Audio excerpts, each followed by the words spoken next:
Descobri um tumor na minha coluna. E agora, doutor Bernardo, o que é que eu faço? Gente, essa é uma das queixas mais comuns que chegam no meu consultório ou por teleconsulta. E a grande maioria das vezes a gente tem uma resposta que dá tranquilidade ao paciente. Mas também temos um alerta. E tudo isso eu vou trazer nesse vídeo com mais detalhes para você.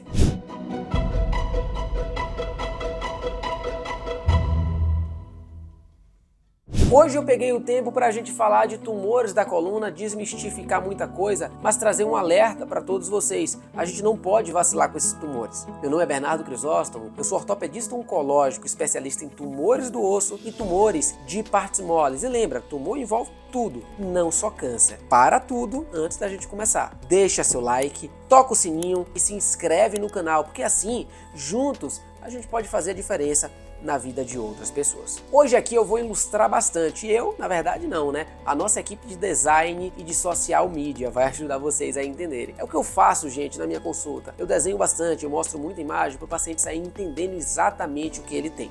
Então vamos lá. A coluna, ela é composta de vários corpos e arcos vertebrais. São as vértebras. Doutor Bernardo, eu não tô aqui para ter uma aula, não. Eu queria só entender a questão do tumor na coluna. Eu sei. Mas para você entender bem e sair desse vídeo sabendo que você ou algum familiar tem, eu vou te explicar o básico. E o básico começa você entendendo a estrutura anatômica que ele acontece. A vértebra é composta de duas partes. A primeira é o corpo da vértebra, que é uma parte mais maciça, que ela fica mais na frente. Então a gente chama muito ela de elementos anteriores, anterior da frente. E a parte de trás tem algumas deformidades ósseas, que são os processos que estão ali atrás. Como assim? O processo espinhoso, processo transverso e algumas outras estruturas. Essas que ficam na parte de trás é onde a gente consegue tocar no exame físico, a gente consegue palpar essas estruturas, tá? E essa a gente chama de elementos posteriores. No meio disso passa o canal vertebral, que é onde estão os nervos que dão a sensibilidade, a força motora.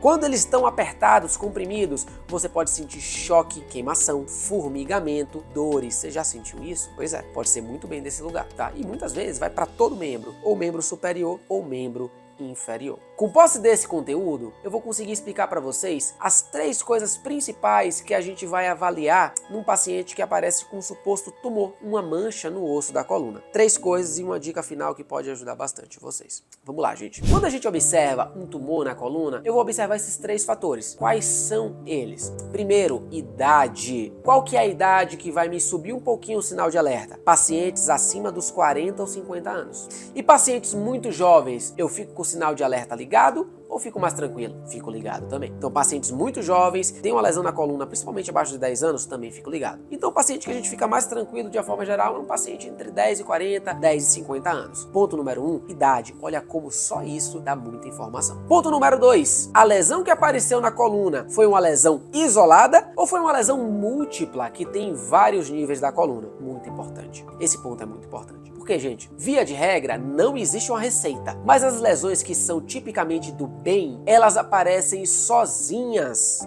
Doutor Bernardo, então se eu tenho mais do que uma lesão na coluna, é uma lesão maligna? Não falei isso. O hemangioma, por exemplo, que é a lesão mais comum que existe na coluna, ela pode aparecer em mais do que um nível. Mas é padrão clássico das lesões mais agressivas aparecerem sim em mais de um nível. E as lesões principais são o mieloma múltiplo e as metástases, que a gente já falou bastante em outros vídeos, principalmente no nosso Instagram, tá? Então esse é um ponto muito importante. Ponto número 3, localização. Como assim? Localização, a gente tem 2 pontos aqui que são muito importantes para a nossa análise. Quais são eles? Eu vou falar para vocês um só, para a gente também não ficar com tanto conteúdo aqui. E lógico, se depois você ainda tiver dúvida, você pode chamar, entre em contato comigo direto que eu vou te ajudar. A gente vai falar de detalhes, tá?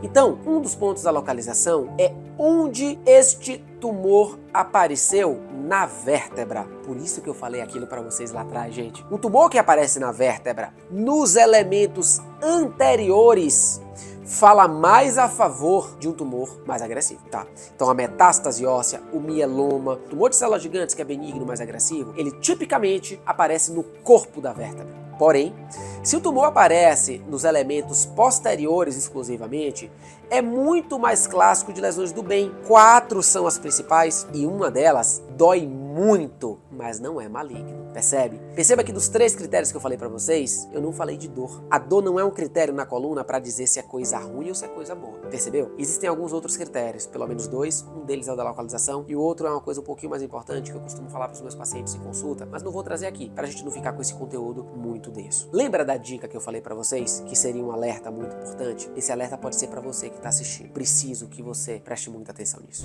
Se você que tá me assistindo ou você é um paciente que tem um familiar assim, alerta ele. Um paciente que tem dores na coluna, um paciente que descobriu alguma mancha, um suposto tumor na coluna, ele tem mais do que 40 anos ou um histórico de câncer, mesmo que há mais de 10 anos tratado, esse paciente precisa de uma avaliação. Esse paciente a gente tem que pecar por excesso. Temos que examiná-lo, conversar bastante, já vai ajudar a gente a entender bem. Ver o exame com muita criticidade. Não é uma avaliação de minutos, não. É uma avaliação que às vezes eu gasto 10 minutos avaliando. É muito importante, gente. E isso a gente não pode deixar para outro momento. Então esse alerta vai principalmente para você que teve um câncer de mama, um câncer de próstata, um câncer de tireoide, um câncer de pulmão ou um câncer de rim. A gente não pode comer bola, não podemos atrasar a investigação em casos assim. Mas a mensagem final desse vídeo é que você tenha calma, tá? Quando você tem um diagnóstico de uma lesão na coluna, isso tá longe de ser uma sentença, tá longe de ser o fim do mundo. Mas é muito importante uma avaliação para te dar essas minúcias, tá?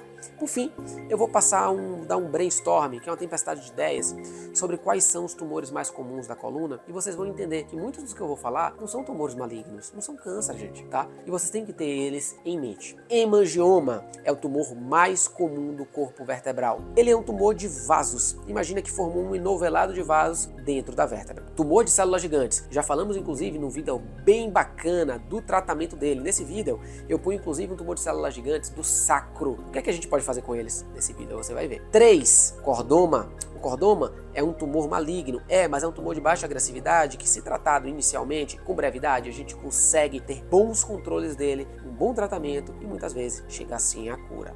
Granuloma eosinofílico, nome complexo, tá? Mas é um tumor que gosta de aparecer na coluna e na maioria das vezes tem um comportamento super do bem, mas uma imagem feia que pode enganar quem tem pouca experiência. E claro, não poderia deixar de falar do osteoblastoma. O osteoblastoma é um tumor benigno que dói bastante e ele tem como lugar principal, onde ele mais gosta de aparecer, na coluna. Perceba, falei pra você de 5 tumores, todos foram tumores do bem. Se você se enquadra em algum desses tópicos que eu falei, não deixe de mandar uma mensagem aqui nos comentários, tá bom? Eu vou tentar te ajudar. Como no meu consultório, é um prazer esclarecer você.